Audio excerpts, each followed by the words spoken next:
말씀 보겠습니다.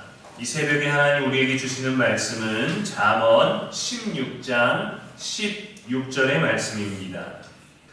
지혜를 얻는 것이 금을 얻는 것보다 얼마나 나은고 명철을 얻는 것이 은을 얻는 것보다 더욱 나으니라. 아멘. 있는 살아계신 우리 하나님의 말씀입니다.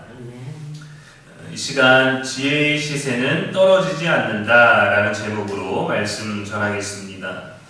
요즘 이것저것 다 많이 올랐는데 금값도 많이 올랐죠. 시세에 따라서 무언가 값이 올랐을 때 사람들은 말합니다. 금을 좀 사둘 걸, 땅을 좀 사둘 걸, 그때 주식을 좀 사둘 걸 하고 말이죠.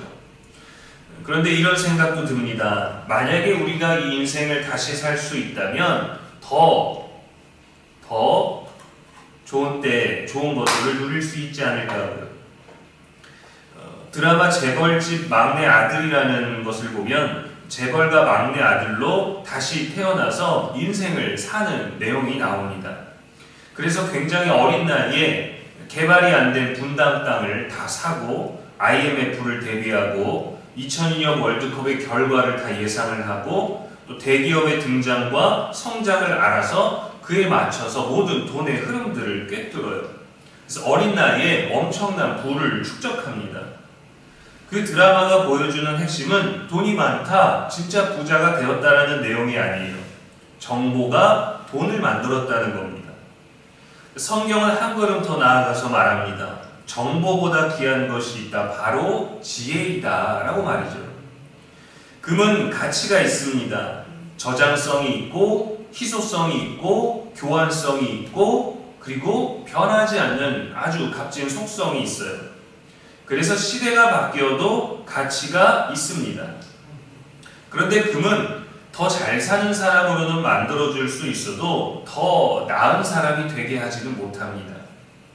금을 한 트럭 실어서 우리에게 갖다 주어도 죄를 해결하지 못하고 인생의 방향을 정하지 못하고 죽음을 막지 못하고 평안을 주지 못합니다.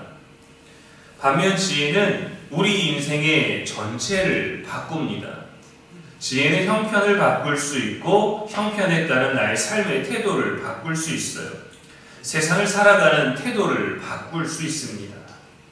세상의 시세는 늘 변합니다. 금값도 올랐다 내리고 주식도 올랐다 내리고 부동산도 올랐다 내립니다.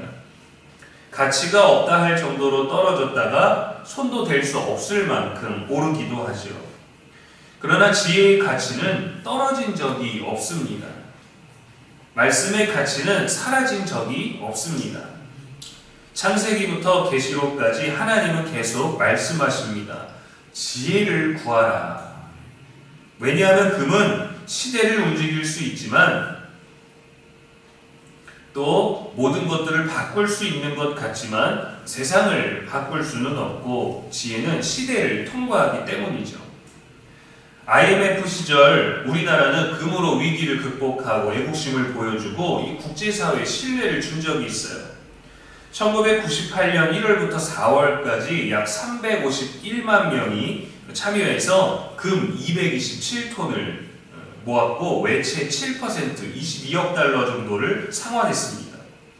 분명 금의 가치가 당시에도 있었지만 그보다 나라를 살리기 위한 이 국민적인 결합과 희생정신이 더 빛났던 사건이었죠. 이 국민성은 금으로 환산할 수 있는 것이 아닙니다. 오늘날은 정보화 시대입니다. 검색하면 다 나오죠. AI도 있고 유튜브도 있고 뉴스도 있어요. 그러나 정보가 많다고 모든 사람들이 지혜로워지는 것은 아닙니다. 오히려 사람들은 한쪽으로 몰리게 되고 편협한 정보에 갇혀버리게 되고 자기가 원하는 정보 안에서만 듣고 다른 것들은 듣지 않으려고 하죠. 담배가 건강에 나쁘다는 정보는 모두 압니다. 남에게 불편을 준다는 것도 압니다. 그런데도 길거리에서 담배를 피고 주차장에서 담배를 펴서 남을 불편하게 하죠.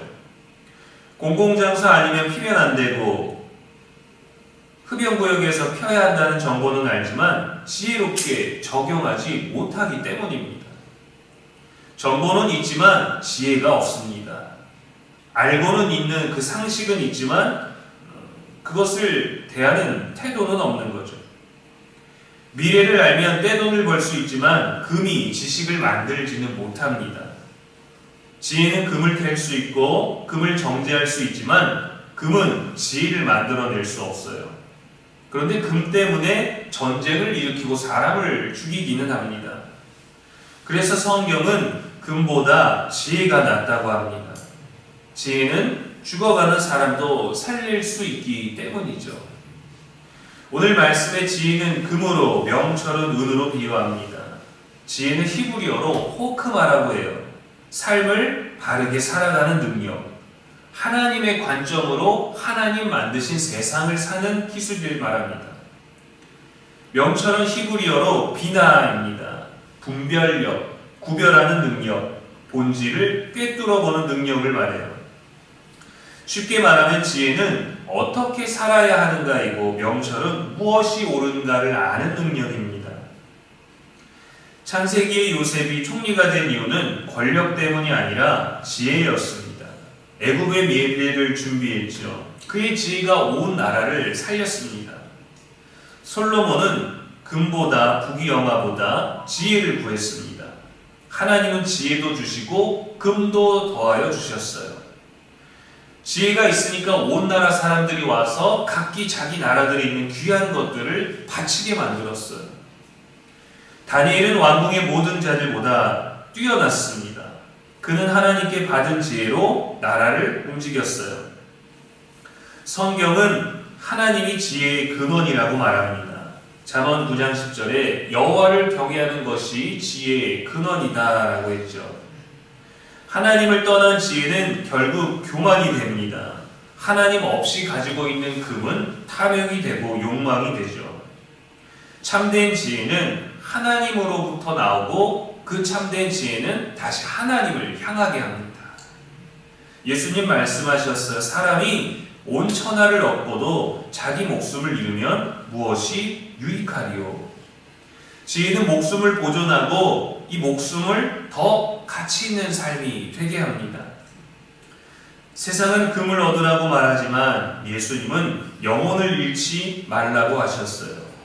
왜냐하면 많은 금 때문에 자신의 영혼을 내어주고 자신의 영혼을 내어줌으로 말미암아 삶의 주인도 빼앗겨버리는 경우가 있기 때문이죠. 또 성경은 예수님을 하나님의 지혜라고 말합니다. 고린도전서 1장 24절에 그리스도는 하나님의 능력이요 하나님의 지혜니라 했어요. 성경이 말하는 지혜는 돈을 많이 벌고 금을 많이 모으는 능력이 아닙니다.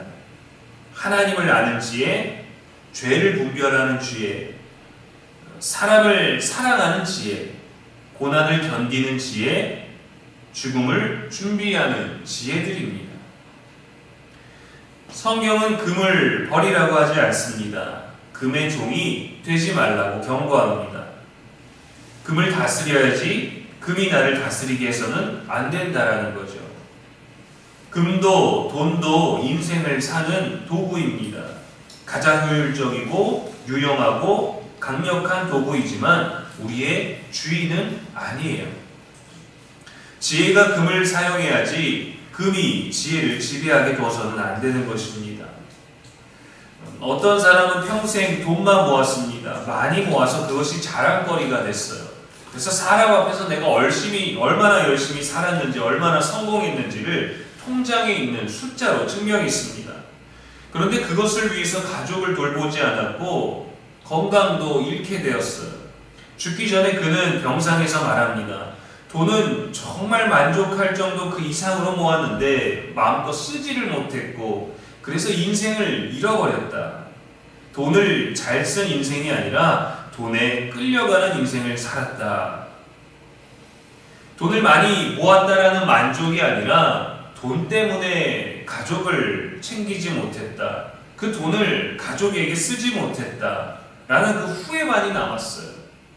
그래서 내가 그래도 돈은 열심히 모았으니 이거 가지고 살아라가 아니라 미안하다라는 말이 마지막이 되어버렸죠. 분명 금은 삶을 편하게 만들어줍니다. 그러나 지혜는 삶을 바르게 만들어줍니다. 금은 잠시 가치가 있고 나중에 더 가치가 있기도 하고 또 갑자기 폭락하기도 하지만 지혜는 영원한 가치를 가집니다. 금은 죽음 앞에서 멈추지만 지혜는 영원까지 이어질 수 있는 것이에요. 그러므로 우리는 금을 구하기 전에 지혜를 구하고 부를 구하기 전에 하나님을 구하는 인생이 되어야 합니다. 우리가 가진 것이 우리를 다스리게 두지 마십시오. 우리 가진 것도 많든지 적든지 하나님이 우리를 다스리실 수 있는 그 지혜가 우리 안에 있기를 소망합니다. 지혜로 우리의 삶을 다스리고 지혜로 하나님과 더 가까워지고 깊어지는 저 여러분의 오늘 되기를 주님의 이름으로 축원합니다. 기도하겠습니다. 하나님 아버지, 인생을 살며 하나님을 경외할 수 있는 믿음을 주셔서 참으로 감사합니다. 세상이 귀하게 여기는 것보다 주께서 귀하게 여기는 것을 구하게 하옵소서. 금보다 지혜를, 성공보다 하나님을, 부요함보다 거룩함을 사모하게 하여 주옵소서. 예수 그리스도 안에 있는 참된 지혜를 붙들고 영원한 가치를 따라 살아가는 우리가 되게 하여 주옵소서. 많아서 풍요롭고 적어서 궁핍한 삶이 아니라 늘 말씀의 지혜로 부요한 우리가 되게 하시고 적고 많음의 모든 형편에도 지혜롭게 살아가는 우리가 될 수 있도록 성령이여 인도하여 주옵소서. 오늘도 사랑하는 우리 권속의 건강을 지켜주시고 모든 발걸음을 돌보시며 주님이 우리와 함께 하심이 오늘의 가장 큰 기쁨이 되게 하여 주옵소서. 우리 건강과 마음을 지켜주시옵시고 아름다운 날씨 가운데 그 아름다움을 바라볼 수 있는 삶의 여유와 아름다운 입술의 고백도 허락하여 주옵소서. 오늘도 주님으로 삽니다 라는 아름다운 고백이 있게 하시고 주님 없이 살 수 없는 우리의 겸손함이 오늘도 우리의 삶을 채우게 하여 주옵소서. 오늘도 우리의 영원한 소망이 되시는 예수님의 이름으로 기도합니다. 아멘.